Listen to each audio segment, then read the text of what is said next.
ഇതൊരു ഡയറിക്കുറിപ്പല്ല, എന്റെ ഹൃദയമാണ്. ഹൃദയത്തെ കീറിമുറിക്കുന്ന കുറെ സത്യങ്ങളും അവ തരുന്ന വേദനയുമാണ്. നാളെ ഞാൻ പോലും പ്രതീക്ഷിക്കാത്ത ഒരു സമയത്ത് എനിക്കെന്തെങ്കിലും സംഭവിച്ചാൽ ഈ സത്യങ്ങൾ ലോകമറിയണം. ഇതെല്ലാം അറിയാവുന്ന ആരെങ്കിലും ഈ ലോകത്തുണ്ടാകണം. അതിനുവേണ്ടി ഞാൻ എഴുതട്ടെ.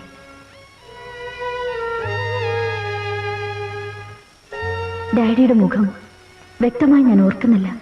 എങ്കിലും മങ്ങിയ പുകപിടിച്ച പോലെയുള്ള ഓർമ്മയുടെ പിന്നിൽ സ്നേഹമുള്ള ഒരു അച്ഛനുണ്ടായിരുന്നു.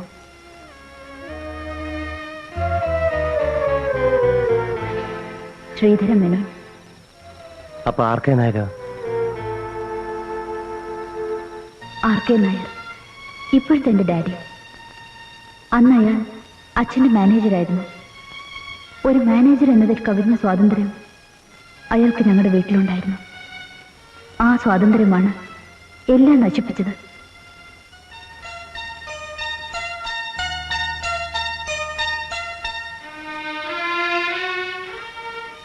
അന്ന് എന്തോ സംഭവിച്ചിരിക്കണം. അമ്മ ആകെ അസ്വസ്ഥയായിരുന്നു. എനിക്കൊന്നും കേൾക്കണ്ട. എന്റെ കുഞ്ഞിന് ജന്മം കൊടുത്തു എന്ന ഒറ്റ കൺസിഡറേഷൻ, അതുകൊണ്ട് മാത്രം തന്നെ ഞാൻ ഒന്നും ചെയ്യുന്നില്ല. എത്ര പണം വേണമെങ്കിലും ഞാൻ തരാം. ഇനി നിന്നോടൊത്തൊരു ജീവിതം എനിക്കില്ല. എന്റെ മോക്ക് ഇങ്ങനെ ഒരു അമ്മയെ ആവശ്യമില്ല. നിന്നെ കണ്ടു വളർന്നാൽ അവളുടെ മനസ്സും ദുഷിച്ചു പോകും. എന്നോട് ക്ഷമിക്കൂ, എന്നോട് ക്ഷമിക്കൂ.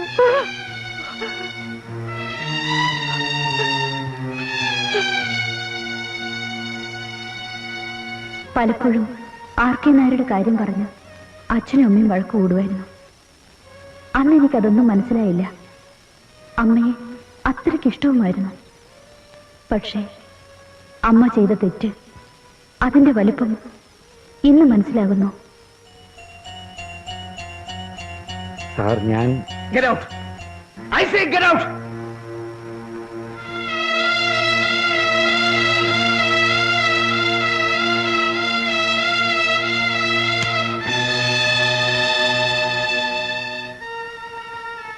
ഓർക്കുമ്പോൾ പോലും പേടി തോന്നുന്ന, ഒരിക്കലും മറക്കാനാവാത്തൊരു രാത്രിയായിരുന്നു അത്.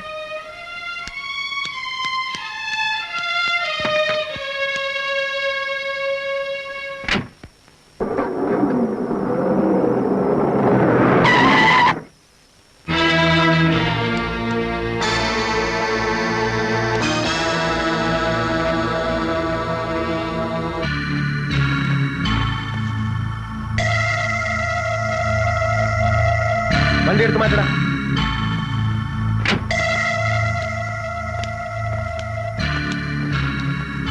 എടുത്ത് മാറ്റാൻ. മാറ്റിയില്ലെങ്കിലോ? നീ മോട്ടിച്ച്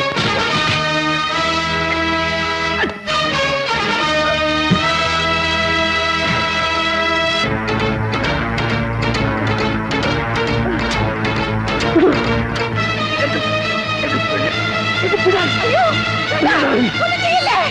അയ്യോ, വേണ്ട, ഒന്നും ചെയ്യില്ലേ? അയ്യോ, അയ്യോ,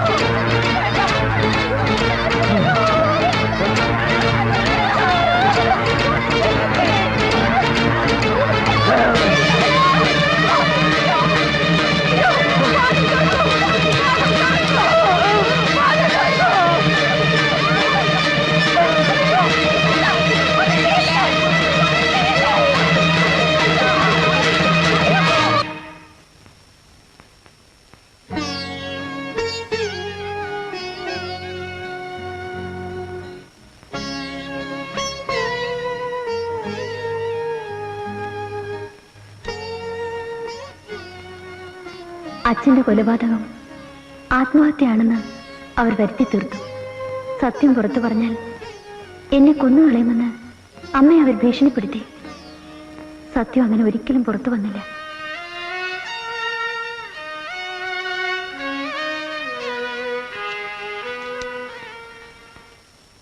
ഇപ്പൊ ഒരു കാര്യം ഉറപ്പായി. കൊല ചെയ്തത് ആർ.കെ. നായരാണ്, അല്ലെങ്കിൽ അയാൾക്ക് വേണ്ടി മറ്റാരോ.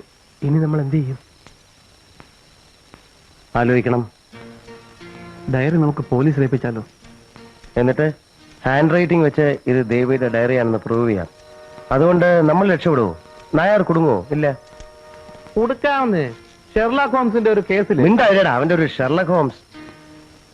ഇനി അങ്ങനെ ചെയ്താൽ തന്നെ ഈ ഡയറി സേഫായി കോടതിയിൽ എത്തുമെന്നുള്ളതിന് എന്താ ഉറപ്പ്? ഒരു ഉറപ്പുമില്ല. നായർക്ക് ആരെങ്കിലും സ്വാധീനിച്ച് ഇത് ഒതുക്കി തീർക്കാൻ കഴിഞ്ഞേക്കും. പിന്നെന്താ ചെയ്യേണ്ടത്? ഫസ്റ്റ് തിങ്, നായർ തന്നെയാണോ ഇത് ചെയ്തതെന്ന് നമുക്കറിയണം. എങ്ങനെ? ഫോണിൽ വിളിച്ച് ഡയറിയുടെ കാര്യമെല്ലാം പറഞ്ഞ് അയാളെ ഒന്ന് വിരട്ടി നോക്കിയാലോ? ഒരുപക്ഷെ അയാൾ സത്യം പറഞ്ഞേക്കാം. നമ്മൾ വരട്ടി അയാൾ വരണ്ടില്ലെങ്കിലോ? നമ്മൾ വരട്ടണ്ട. നമുക്ക് മിസ്റ്റർ മമ്മൂട്ടിയെ കൊണ്ടൊന്ന് വിരട്ടിച്ചു നോക്കിയാലോ? അയ്യോ, അതെങ്ങനെ? വഴിയുണ്ട്, വാ.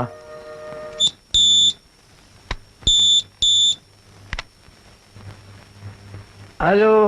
Morning. Morning. Mister R K നായരല്ലേ? അതെ. മകളുടെയും ഭാര്യയുടെയും കാര്യം ഓർത്ത് ടെൻഷനിലായിരിക്കും അല്ലേ? വെളുപ്പാങ്കാലത്ത് വേറെ പണിയൊന്നുമില്ലേ? താൻ ആര്? എന്റെ ശബ്ദം കേട്ടാൽ ഒരുവിധം ആവറേജ് മലയാളികൾക്കൊക്കെ മനസ്സിലാവും ഞാൻ ആരാണെന്ന്.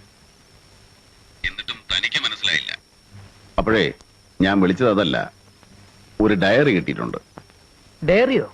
അതെ, ദേവിയുടെ ഡയറി. കോൺവെന്റിലെ സിസ്റ്റർ ഗ്ലോറിയയുടെ കയ്യിൽ അവൾ കൊടുത്തിട്ട് പോയ ഡയറി. ആ ഡയറി ഞാൻ വായിച്ചു. താൻ ആള് കൊള്ളാമല്ലോ. ആ ശ്രീധരമേനോനെ കൊന്നു, അയാളുടെ മകളെ കൊന്നു. സത്യം പുറത്തു വരാതിരിക്കാൻ അയാളുടെ ഭാര്യയ്ക്ക് ഭ്രാന്താണെന്ന് പറഞ്ഞ് അടച്ചിട്ടിരിക്കുകയാണ്. ഇനി ആ പെണ്ണുമ്പിള്ളയെ കൂടെ കൊന്നാൽ സുഖമായി അല്ലേ? ഹലോ. നിങ്ങൾ ആരാ? ഹലോ. അളിയ കലക്കി. ശരിയായ ആ ശബ്ദവും ബേസും അല്ല, ഡിറ്റോ മമ്മൂട്ടി. സുല്ലേ, നീ ഒരു കാര്യം ചെയ്യണേ. ആർ കെ നായരുടെ മൂവ്മെന്റ്സ് വാച്ച് ചെയ്ത് അപ്പൊ നീ എന്നെ വിവരം അറിയിക്കണം. ശരി. ശരിയായ? അയ്യോ, ശരിയായിരുന്നു. ഗംഭീരായി.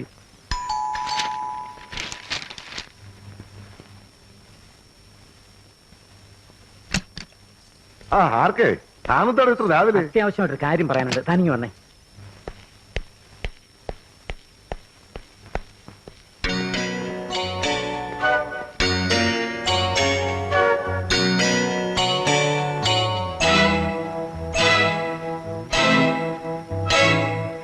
ഡയറി കൊണ്ടുപോയത് ആ പിള്ളേർ തന്നെയാകാനാണ് സാധ്യത. എന്നിട്ട് അവരെന്താ അത് പോലീസിൽ ഏൽപ്പിക്കാത്തത്? എനിക്കെങ്ങനെ അറിയാം? മനുഷ്യന്റെ ചങ്ക് കത്തിക്കൊണ്ടിരിക്കുമ്പോ ഒരു സമാധാനത്തിനുണ്ടേ തന്റെ അടുത്തോട്ട് വന്ന്. അപ്പൊ താൻ എന്നോട് ചോദിച്ചാലോ? താൻ ചൂടാകാതെ, മനസ്സിൽ തോന്നുന്നത് പറഞ്ഞതേ ഉള്ളൂ. താൻ ചെയ്തു വെച്ച പരാക്രമങ്ങളുടെ മുഴുവൻ ദൃക്സാക്ഷി വിവരണമുള്ളത് ആ ഡയറി. അവരത് പോലീസിൽ ഏൽപ്പിച്ചാൽ അടുത്ത നിമിഷം താനകത്താവും. ആ പിള്ളേര് രക്ഷപ്പെടുകയും ചെയ്യും. എന്നിട്ടും അവരെന്താ അത് കൊടുക്കാത്തത്? എന്നെ ബ്ലാക്ക്മെയിൽ ചെയ്യാൻ അവരുടെ ഉദ്ദേശമെങ്കിലോ? കഴുത്തി കൊലക്കേറി കിടക്കുമ്പോ കൈ കിട്ടിയ ഡയറി കൊടുത്ത് ജീവൻ രക്ഷിക്കാൻ നോക്കാതെ അതും വെച്ച് ബ്ലാക്ക്മെയിൽ ചെയ്ത് ആരെങ്കിലും കാശുണ്ടാക്കാൻ ശ്രമിക്കൂടൂ? എങ്കിൽ ആ ഡയറി കിട്ടിയത് മറ്റാർക്കെങ്കിലും ആയിരിക്കും. ഒരു മിനിറ്റ്.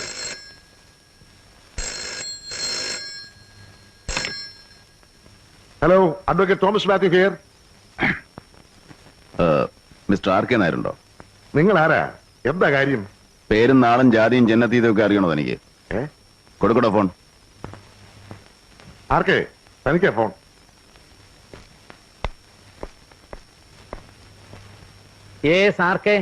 അല്ല, ഈ കണ്ണും തിരുമി പല്ലുപോലും തയ്ക്കാതെ വക്കീലിനെ പോയി കണ്ടിട്ട് ഒരു കാര്യവുമില്ല. നിങ്ങൾ ആരാണ്? ശബ്ദം കേട്ടിട്ട് ഇപ്പോഴും എന്നെ മനസ്സിലായില്ല. ഈ ഡയറിയുടെ കാര്യം പറഞ്ഞ് വാലിന് തീ പിടിച്ച പോലെ ഓടി വന്നിട്ട് കാര്യമില്ല. ഞാൻ വേണമെങ്കിൽ അത് തിരിച്ചു തരാം. വിശ്വസിക്കാൻ സാധിക്കുന്നില്ലല്ലേ? ആ ഡയറി വേണമെങ്കിൽ ഞാൻ തിരിച്ചു തന്നേക്കാവുന്ന. പക്ഷേ അതിന് ചില ചില്ലറ ചിലവുകളൊക്കെ ഉണ്ട്. എന്താ, റെഡിയാണോ? എന്ത് വേണം പറയൂ.